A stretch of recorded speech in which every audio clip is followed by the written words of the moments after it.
Sahabat-sahabat Kristus, salam jumpa dalam acara Sabtu, Sarapan Bersama Tuhan. Adapun menu sarapan hari ini diambil dari Imamat pasal 23 ayat 23 sampai 25. Tuhan berfirman kepada Musa, "Katakanlah kepada orang Israel begini, dalam bulan yang ketujuh, pada tanggal 1 bulan itu, kamu harus mengadakan hari perhentian penuh yang diperingati dengan meniup serunai, yakni hari pertemuan kudus. Janganlah kamu melakukan sesuatu pekerjaan berat, dan kamu harus mempersembahkan korban api-apian kepada Tuhan." Sabtu adalah hari ketujuh dalam satu minggu. Sabtu hari ini adalah hari ketujuh dari tahun yang baru. Beberapa hari yang lalu, seluruh penjuru dunia merayakan tahun baru.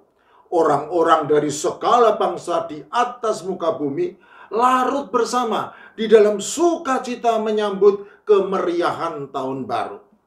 Kemeriahan itu umumnya ditandai dengan indahnya ledakan kembang api yang menggugah kegelapan langit malam, dan juga ditandai dengan riuhnya tiupan trompet yang mengusik kesunyian malam.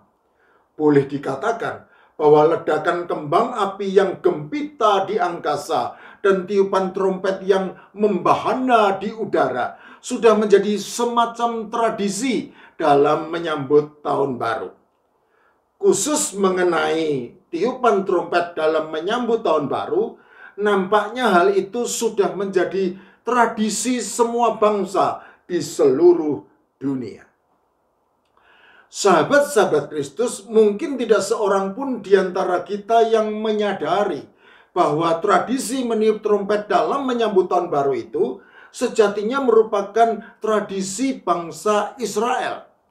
Itulah sebabnya ada kalangan tertentu yang melarang dan bahkan mengharamkan untuk meniup trompet tahun baru, karena mereka tidak mau dihubungkan atau disangkut pautkan dengan tradisi bangsa Israel yang dianggap sebagai tradisi kaum kafir.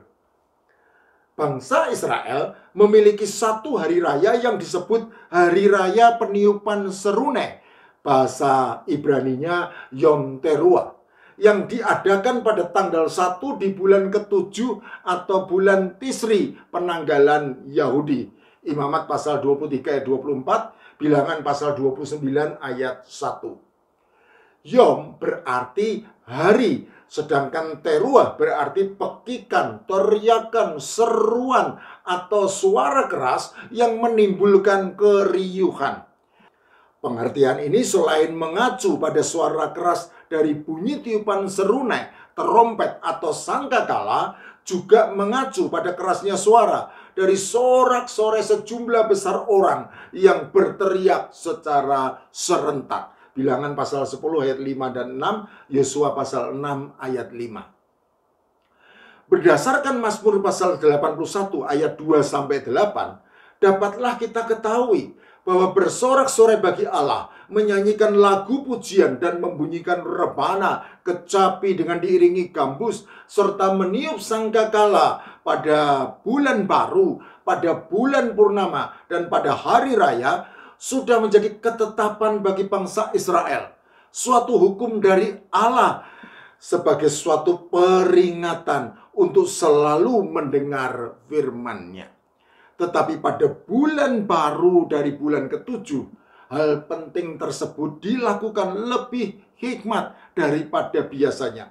Sebab bangsa Israel akan meniup serunai, terompet, atau sangkakala kapan saja di sepanjang hari, sejak matahari terbit sampai terbenam. Hari Raya Peniupan Serunai merupakan satu-satunya hari raya yang ditentukan oleh terlihatnya kemunculan bulan baru di langit, yang tidak ada seorang pun dapat menghitung dengan tepat kapan saatnya akan terjadi. Oleh karena itu, 2 orang saksi ahli akan berdiri di atas tembok kota Yerusalem untuk berjaga-jaga menantikan munculnya irisan pertama bulan Sabit pada saat bulan baru.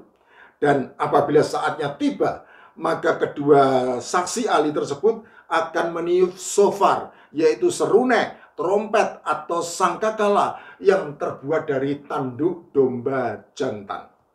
Lalu sebagai respons, maka umat di sekitar akan meninggalkan segala hal yang sedang dikerjakan dan segera menuju ke bait suci untuk merayakan hari raya peniupan serunai. Meniup shofar pada hari raya peniupan serunai merupakan perintah ilahi.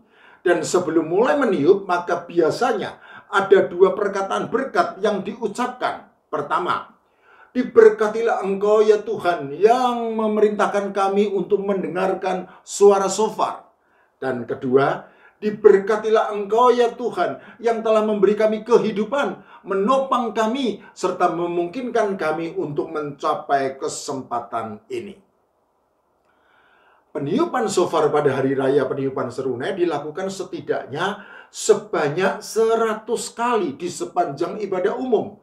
Hal ini sebagai wujud nyata pelaksanaan perintah dalam Taurat untuk membuat teruah atau keriuhan. Setidaknya ada 3 jenis tiupan serunai, trompet atau sangkakala yang dibunyikan dengan suara keras pada hari raya peniupan serunai, yaitu 1. Tekiah. Tekiah merupakan satu tiupan panjang yang dimulai dengan tiupan keras nada rendah yang pendek, lalu ditahan sebentar pada nada tinggi, dan diakhiri dengan tiupan pendek dengan nada lebih tinggi. Tekiah lazim dipahami sebagai tiupan pujian terhadap perbuatan-perbuatan Tuhan yang kreatif, sekaligus sebagai penahbisan seorang raja. 2. Sefarim. Sefarim merupakan 3 tiupan sedang terputus-putus, yang masing-masing tiupan dimulai dengan nada rendah dan diakhiri dengan nada tinggi, seperti ratapan yang bergetar. Sefarim lazim dipahami sebagai tiupan yang memanggil umat untuk menyelidiki hati, lalu meninggalkan segala kesalahan dan dosa untuk mencari pengampunan melalui pertobatan. 3. Teruah. Teruah merupakan 9 tiupan pendek cepat terputus-putus, seperti bunyi tanda peringatan. Teruah lazim dipahami sebagai tiupan yang mengajak umat untuk menegakkan panji-panji Tuhan, sekaligus sebagai tanda peringatan dimulainya hari penghakiman Tuhan atas umat manusia ciptaannya. Tekiah.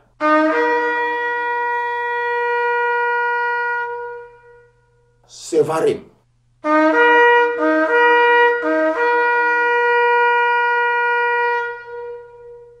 Teruah.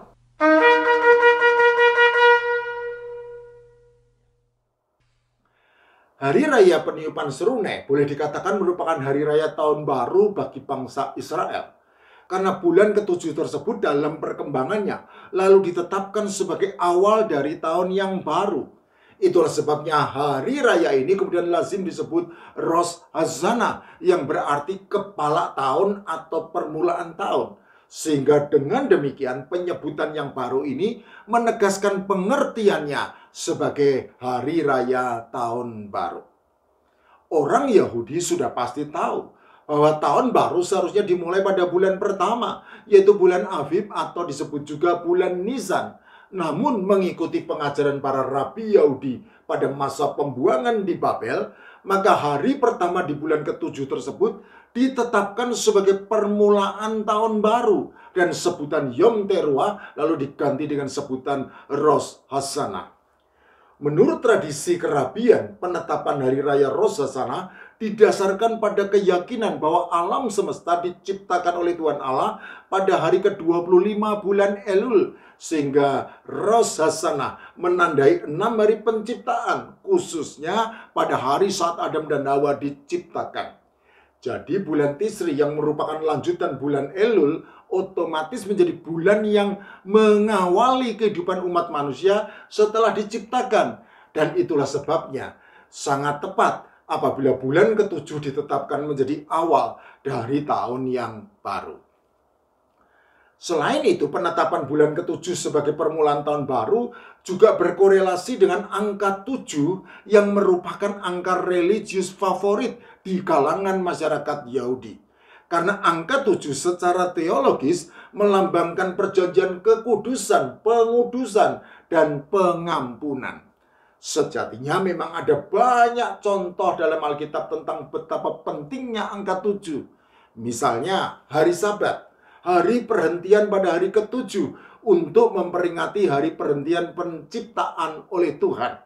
Demikian juga tahun Yobel, tahun pembebasan para budak dan tanah ladang yang dilakukan setiap 7 tahun sekali. Dasar alasan lainnya kemungkinan juga berkaitan erat dengan bulan ke-7 yang merupakan waktu liburan antara masa panen dan masa menabur. Sehingga umat Israel memiliki banyak waktu luang untuk hadir pada pertemuan kudus yang ditetapkan Tuhan, tanpa ada peluang alasan apapun untuk menghindarinya. Hal ini menyiratkan suatu pengajaran penting bagi kita, bahwa semakin banyak waktu luang yang kita miliki, maka semakin banyak waktu juga yang seharusnya kita pergunakan untuk melayani Allah.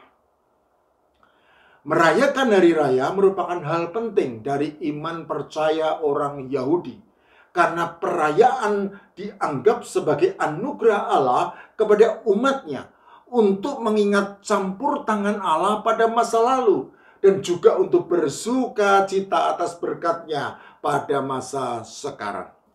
Oleh karena itu, merayakan hari raya peniupan serunai sejatinya merupakan suatu kewajiban yang tidak mungkin tidak dilakukan oleh orang Yahudi. Di dalam teks yang menjadi menu sarapan hari ini, hari raya peniupan serunai dijelaskan sebagai hari pertemuan kudus untuk mempersembahkan korban api-apian kepada Tuhan, dan hari perhentian penuh bebas dari melakukan pekerjaan berat yang diperingati dengan meniup serunai. Imamat pasal 23 ayat 24 dan 25.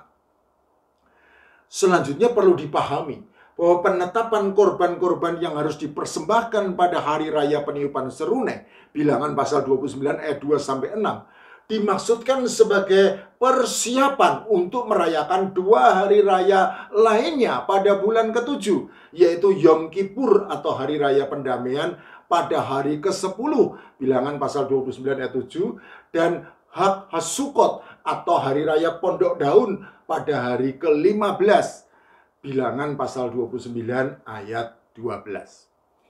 Dengan demikian, maka pada saat satu ibadah kepada Allah dilakukan dengan baik, maka hal tersebut mempersiapkan umat Tuhan untuk layak mengikuti ibadah selanjutnya. Dan pada gilirannya, semua ibadah yang baik tersebut menjadikan umat Tuhan layak di hadapan Allah dan berkenan kepadanya. Jadi, hari raya peniupan serunai bukanlah sekadar hari raya untuk merayakan tahun baru bagi orang Yahudi, melainkan suatu hari raya yang bermakna teologis, berhubung peringatan untuk selalu mendengar firman Allah yang dilambangkan dengan tiupan serunai sangat penting bagi umat Israel. Karena sejatinya mereka termasuk bangsa yang bebal dan tegar tengkuk, yang mempunyai telinga namun tidak mendengar, apalagi merespon firman Allah dengan benar. Oleh karena itu, tiupan serunai atau trompet atau sangkakala yang keras bunyinya menjadi suatu peringatan keras bagi umat Israel untuk selalu mendengar firman Allah dan melakukannya dalam kehidupan sehari-hari. Dan hal ini seharusnya juga menjadi peringatan keras bagi kita semua yang meskipun bukan merupakan bangsa Israel yang terikat erat dengan hukum Allah serta tradisi pada hari raya tersebut, tetapi sejatinya juga merupakan Israel rohani, bangsa pilihan Allah yang oleh iman percaya kepada Tuhan Yesus Kristus telah dipanggil keluar dari kegelapan dosa kepada terangnya yang ajaib untuk selalu mendengar firman Allah dan melakukannya dalam kehidupan sehari-hari. Sebagai penutup, marilah bersama-sama kita meniup trompet tahun baru dan bersorak-sorai memuji memuliakan Tuhan Allah yang telah memberi kehidupan kepada kita, menopang kita, serta memelihara kita di sepanjang tahun yang lalu, juga memberi kita kesempatan untuk merayakan tahun yang baru dan menjalaninya sambil terus berharap untuk kehidupan yang manis di tahun yang baru ini, yang pada perayaan Rosh Hashanah disimbolkan dengan mencelupkan apel ke dalam madu dan menyantapnya. Sahabat-sahabat Kristus, selamat tahun baru, selamat hidup di dalam iman percaya kepada Tuhan Yesus Kristus, dan selamat menikmati berkat-Nya yang manis di masa-masa mendatang pada tahun 2023 ini. Amin.